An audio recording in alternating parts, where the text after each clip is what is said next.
Stanford University. Welcome to Uncommon Knowledge. I'm Peter Robinson.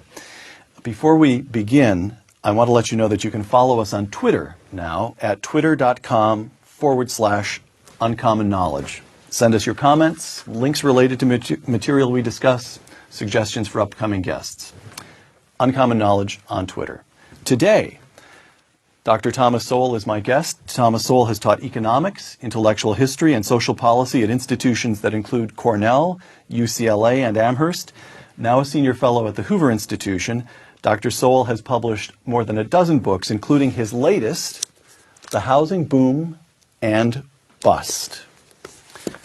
Segment 1, The Economics of the Housing Boom. I quote you to yourself, Tom, from The Housing Boom and Bust. Quote, although the housing boom and bust has national repercussions, its origins tended to be concentrated in particular places. Explain that. Yes, most of the adventurous financing was concentrated in places like coastal California, Phoenix, a few places in Florida. And this is where the great bulk of the defaults and foreclosures occurred as well in later years. In fact, you can break it down even finer, that it's in particular counties in these states. So really a very small part of the United States generated the delinquencies, the defaults, and the foreclosures, which then snowballed across the country through the financial system and even spread overseas. But the origins were in these extremely expensive areas where the prices have been forced up artificially, and where people in desperation had turned to all kinds of creative financing, such as no money down, adjustable rate mortgages, subprime mortgages, all sorts of gimmicks in order to buy a house to live in, or, and this would be true of about at least 20% of the people who bought houses during the boom, as pure speculation.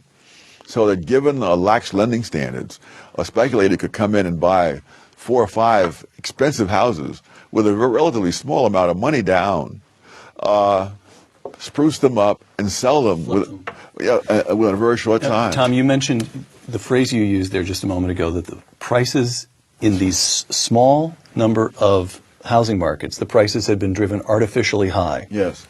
And I have to say, in reading The Housing Boom and Bust, you and I both live in coastal California. Yes. And a lot of what you said cut pretty close to the bone here. As you sit across the table from a man with a gigantic mortgage, why were the housing prices artificially high in that handful of markets? Because despite the abundance of land in California, laws prevented people from building on much of that land.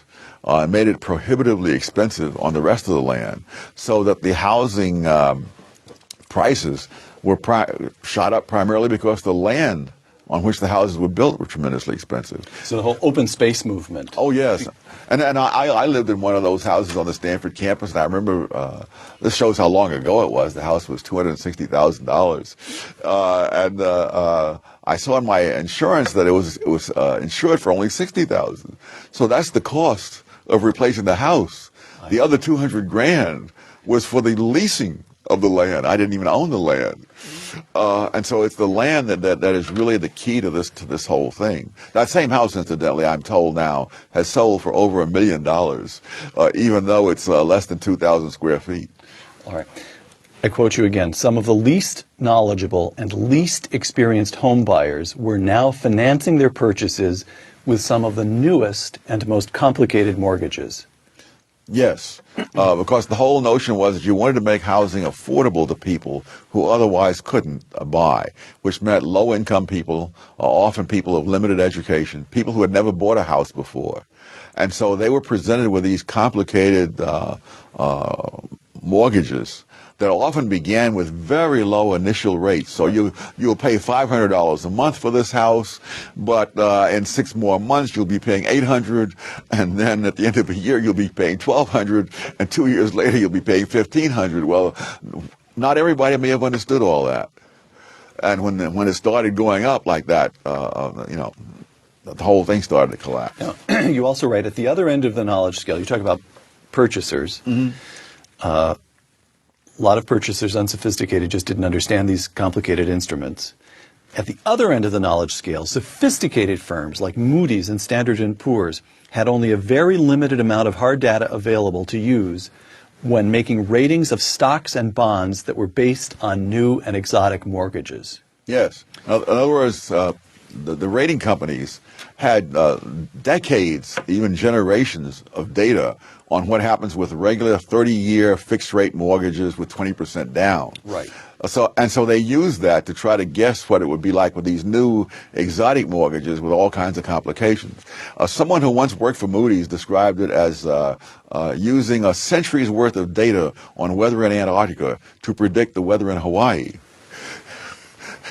And it didn't work out. All right. Now, so you've got, I'm trying to construct the layers of the problem. Specific housing markets in the United States, coastal California being one, where largely because of government interference in the first place, yes. if that's the correct way to put it, yes. the open space, artificial or government-imposed restrictions on land drives up land prices. People in those housing markets become desperate.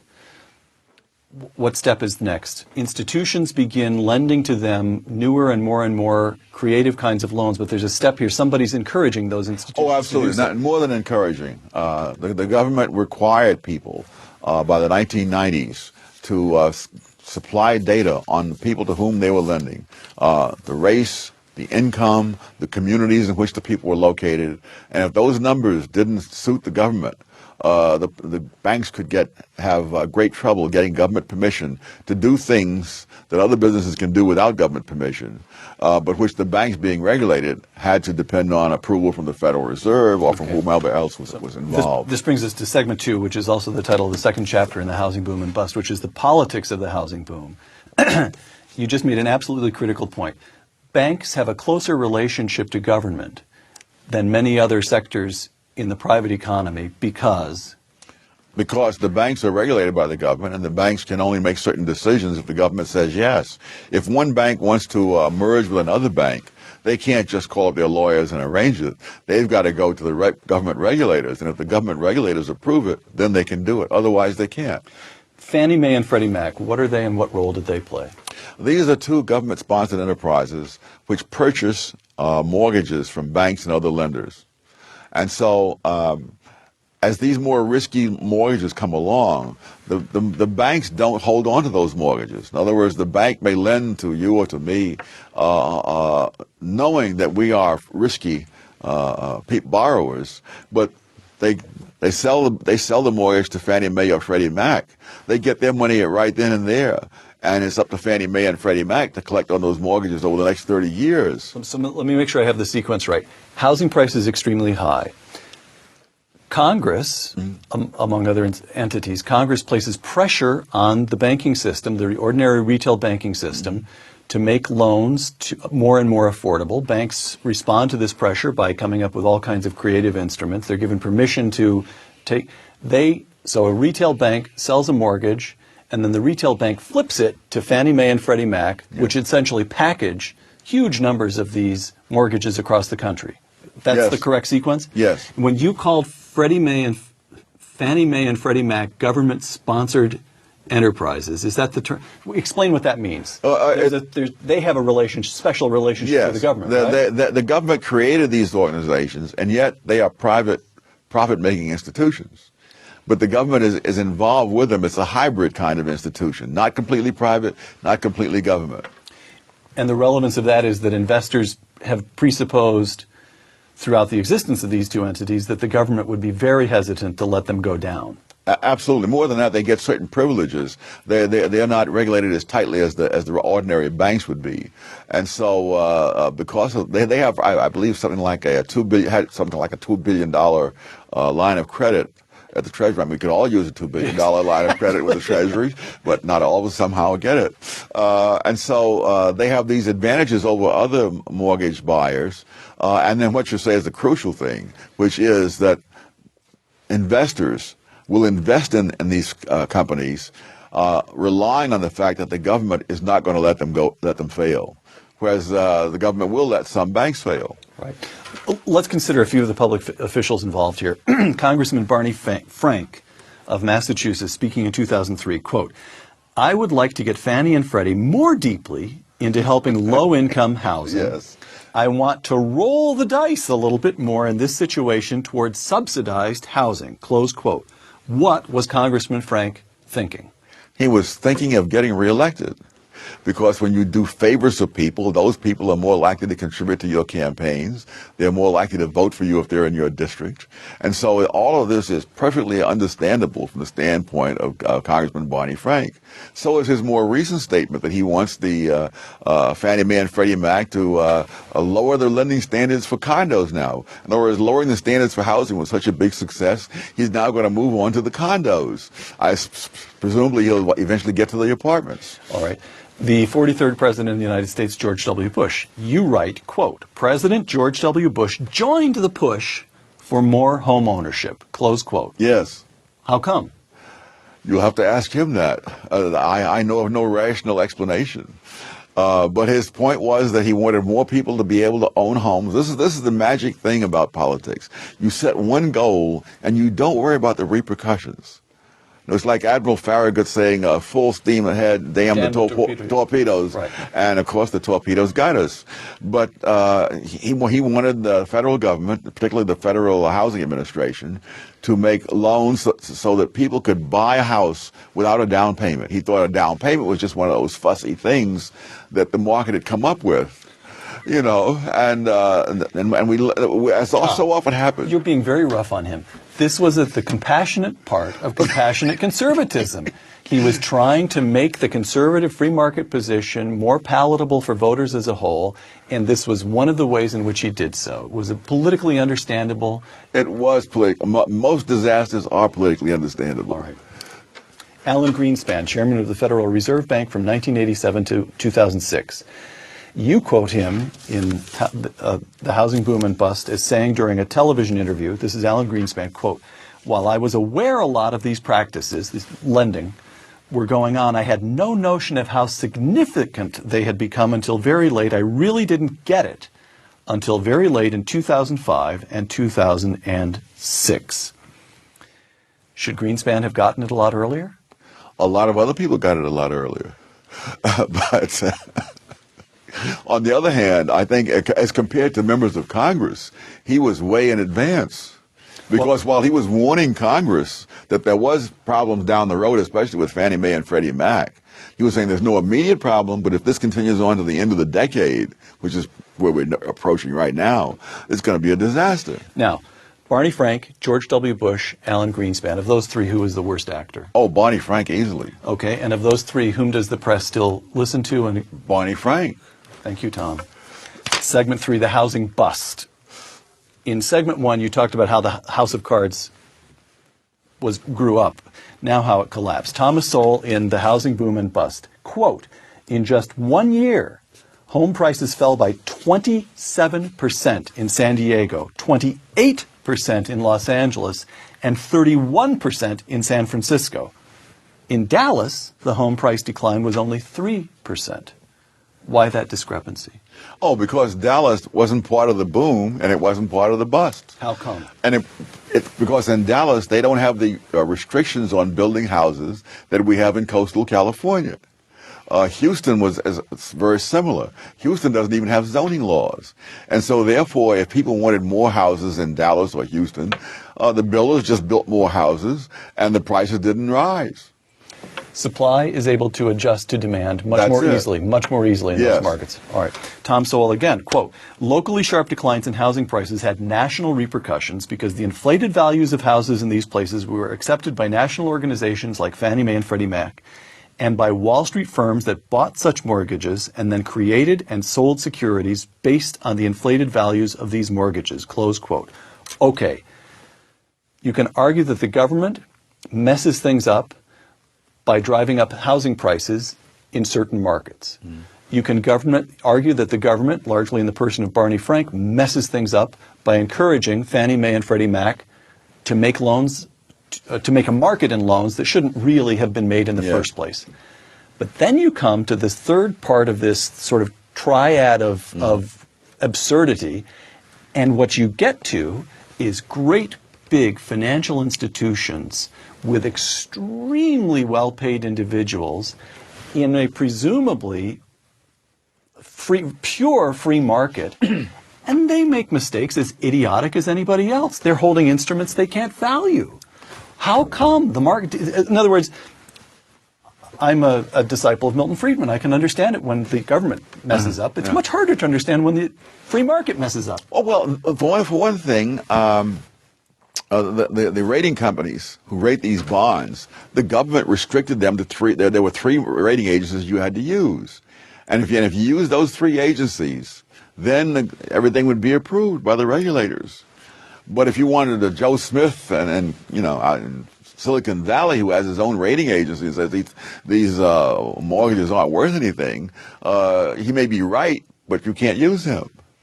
And so now this happens. But I think so the government restricted the most important aspect of a free market, which is information, pricing information. Yes. There were plenty of people who knew better, but largely because of government regulations, principal actors in the market had to pretend they didn't know any better. Well, I wouldn't say that Moody's and the others that were pretending.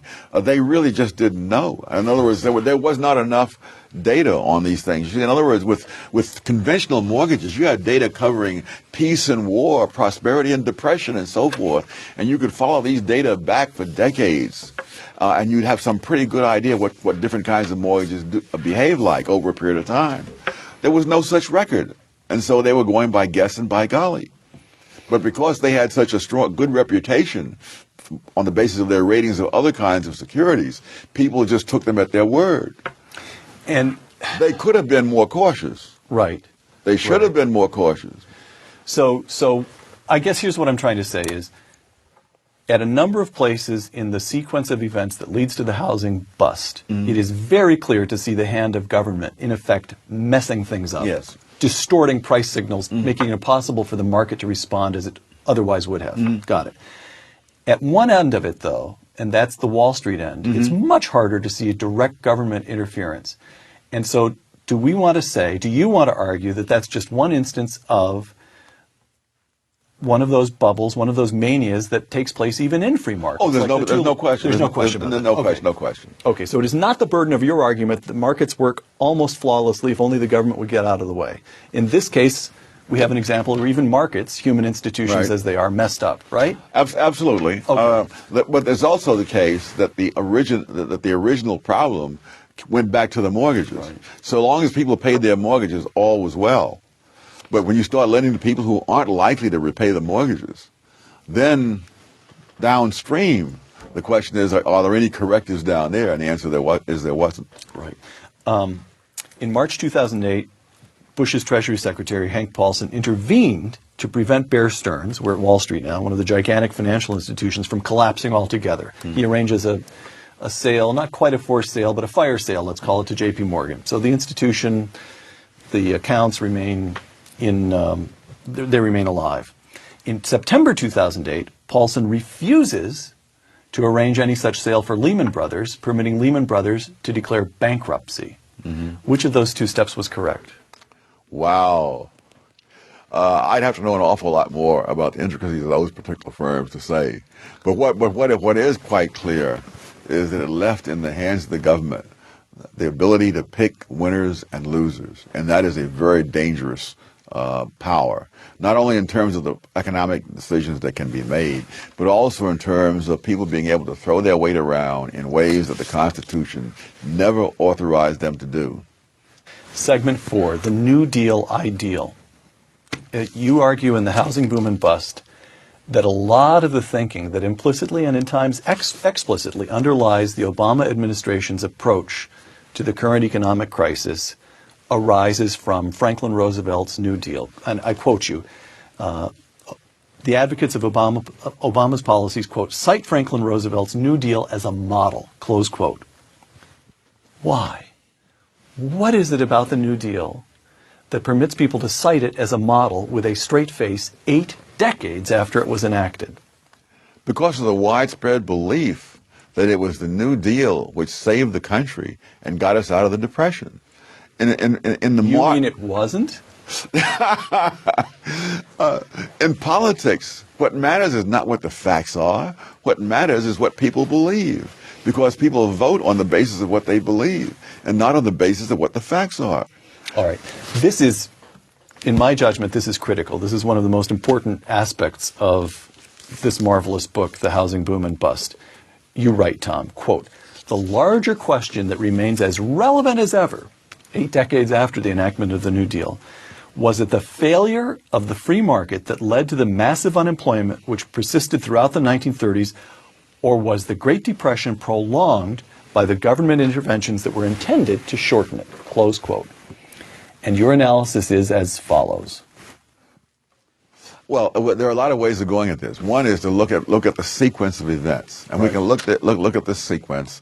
In October 1929, the stock market crashed. 2 months later, unemployment peaked at 9%. Over the next several months, the unemployment began to subside irregularly, down to 6.3% by June of 1930.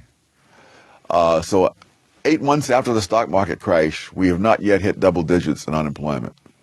June 1930, when it's 6.3%, the government intervenes the first real intervention on a massive scale under Hoover, the Smoot-Hawley tariffs, which were designed to reduce unemployment by restricting imports in the United States so that more of these goods will be built in the United States by American workers. It sounds good.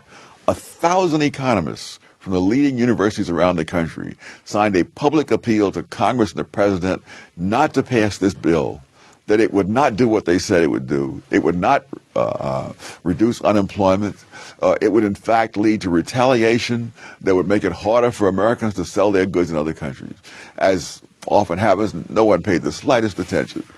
The bill was passed, and within 5 months after the bill was passed, we had double-digit unemployment for the first time. This is from a bill designed to lower unemployment. And when it hit, and this time it did not subside. It never fell below double digits for the entire remainder of the decade of the 30s, not even for a single month. Not all of it was the Smoot-Hawley tariff. When FDR came in 33, he then put in the National Industrial Recovery Act. He put in the Agricultural Adjustment Act. He put in the Wagner Act. He issued more presidential executive orders than all subsequent presidents throughout the remainder of the 20th century. So the government intervened on a massive scale, and yet the unemployment never came down below double digits for the entire decade. So we get the stock market crash in 29. Herbert Hoover, as president, understands that something terrible has happened, but fundamentally the policies in place are those of Calvin Coolidge and every president before, small federal government, and we see signs that the market begins to correct itself. Right. The economy begins to recover, and then Herbert Hoover and Congress decide what to do to fix things. Yes. And they immediately make things worse, and Franklin Roosevelt comes in and keeps fixing it and keeps fixing it and keeps fixing it, and it stays bad, bad, bad. Yes. That's a fair assessment? Yes. Okay. So then we have to move on to the next question, which is, well, then what did end the Great Depression? If it wasn't the New Deal, it's over by the middle of the unemployment is down to close to zero by the middle of the war. Yes. So what happened? The war. The war happened. But the question is, what about the war? Well, yes, right. Go ahead. Well, one of the things that the war did that most people seem not to notice is that it took 12 million men out of the civilian labor force and put them in uniform. That'll help your unemployment figures. It will, right. Yes. FDR actually put his finger on something that other people overlook, and he had a wonderful statement about how with the coming of the war, Dr. New Deal was replaced by Dr. Win the War. And what that meant is the war put an end to the New Deal. And and moreover, it went the other direction. Instead of creating all this uncertainty, which all this intervention does, quite aside from the merits of the particular interventions, it gave a tremendous certainty because it began the practice of cost-plus contracts for military equipment suppliers.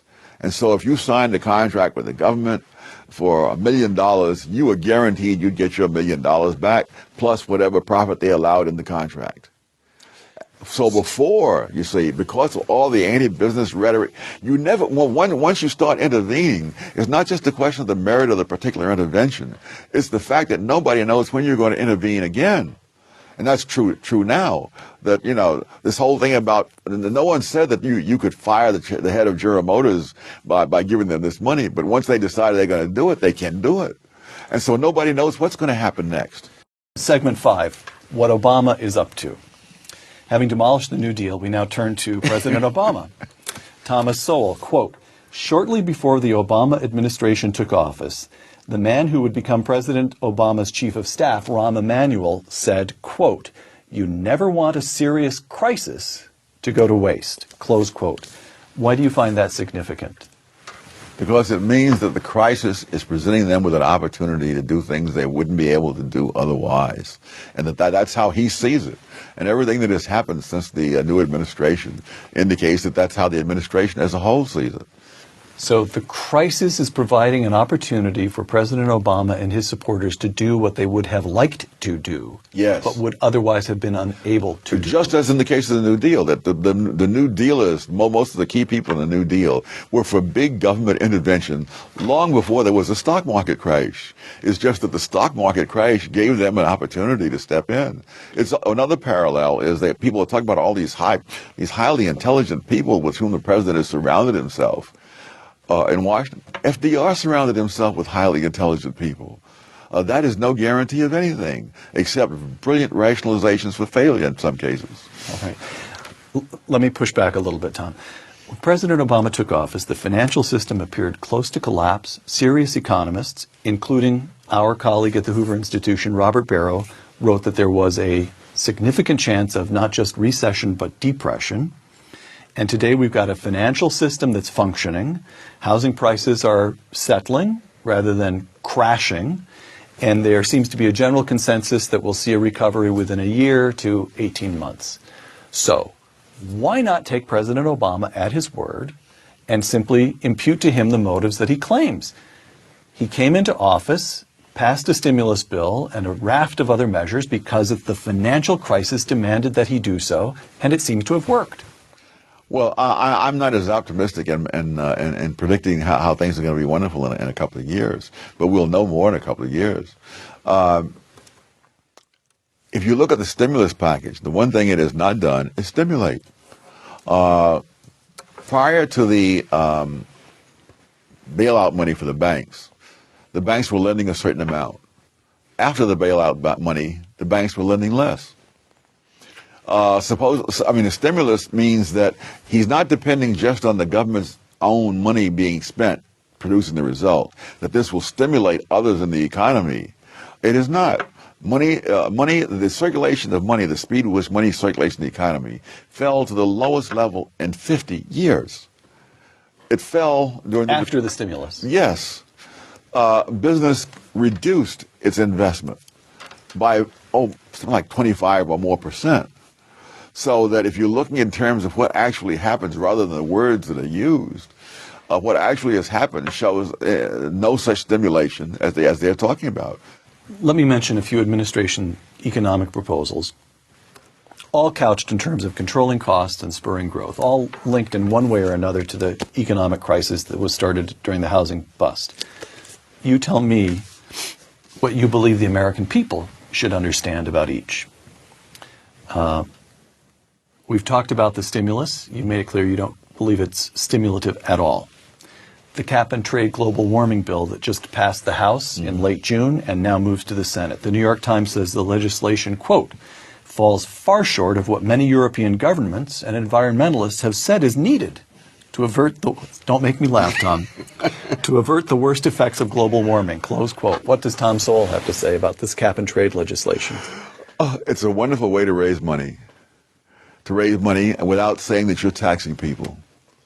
Whether it will in fact cut down on the greenhouse gases significantly, and even if it does, whether that will really be enough, because after all, we are only a small part of the world, to affect the entire temperature of the Earth, it seems quite dubious, despite the sort of notion that it's a proven fact that man-made factors create global warming, there are literally hundreds of people who spend their lives specializing in the study of climate who say no, that is not the case. Healthcare reform. President Obama said in late June that he's determined to enact a major reform before the end of the summer. From BarackObama.com, quote, a moral imperative by any measure, a better healthcare by any measure, mark that, Dr. Sowell, a better healthcare system is also essential to rebuilding our economy. We want to make health insurance work for people and businesses, not just insurance and drug companies, close quote. Oh my, it's hard to even know where to start. It really is. First of all, what earthly reason is there to believe that the government of all institutions can make health care less expensive? It can refuse to pay the expenses, which is entirely different. Other countries have gone that route. They have refused to pay the cost of maintaining the health system. And so in places like Britain or Canada, you don't find the same availability of health care that you have in the United States. You have something like recently studies show that 30,000 Canadians have gone to other countries for health treatment, even though they get it free of charge in Canada, and they've got to go pay for it somewhere else, and they go because the quality is not the same. The MRIs per capita in Canada are about half what they are in the United States. In Britain, which also has a government health program, they're about a fourth of what they are in the United States.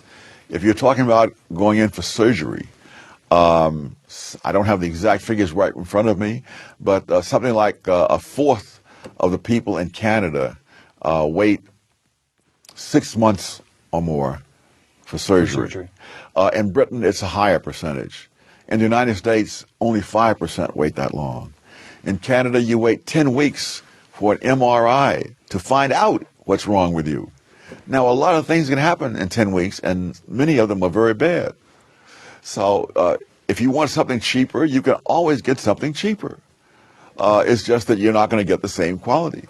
In order for them to bring down the cost of health care, the government would have to operate the system more efficiently than the market does. I can't think of anything that the government operates more efficiently than the market does. And if it's all, you see the profits of the pharmaceutical companies and the hospitals and all that, there are thousands of nonprofit organizations in this country. If the profits are the problem, the nonprofit organizations could go in, undercut these people who are making these unwarranted profits, and lower the cost to us all. Why don't they do it? Final question, Tom, and this is from a viewer who sent in a question by Twitter to be submitted to you. This is from Andrew Hazlitt at The Occasional, and it underlies a great deal of what we've been talking about. Did people on the right of center get lazy and complacent about defending free markets after 1989? Is that why we've ended up where we are today? Oh, I don't know. It depends. It depends who you're talking about. If you're talking about politicians, there's no question about it. I mean, when when Bush 41 talked about a kinder and gentler economy, I mean, that was the beginning of the downward spiral. When his son started talking about compassionate conservatism, which does not mean compassion to the taxpayer, by the way, that was a further move in that direction. So lots of folks, when they got power, it was easier for the Republicans, for example, to do what the Democrats had done, use that power to do special favors for people here and there in hopes of gaining their political and financial support. Fine. They've now paid the price. Dr. Thomas Sowell, author of The Housing Boom and Bust, thank you very much. I'm Peter Robinson. Be sure to follow us on Twitter at twitter.com/UNC-knowledge. That's UNC knowledge. Send us your comments, links to related material, suggestions for guests. We'd love to hear from you. And now for Uncommon Knowledge and the Hoover Institution, thanks for joining us.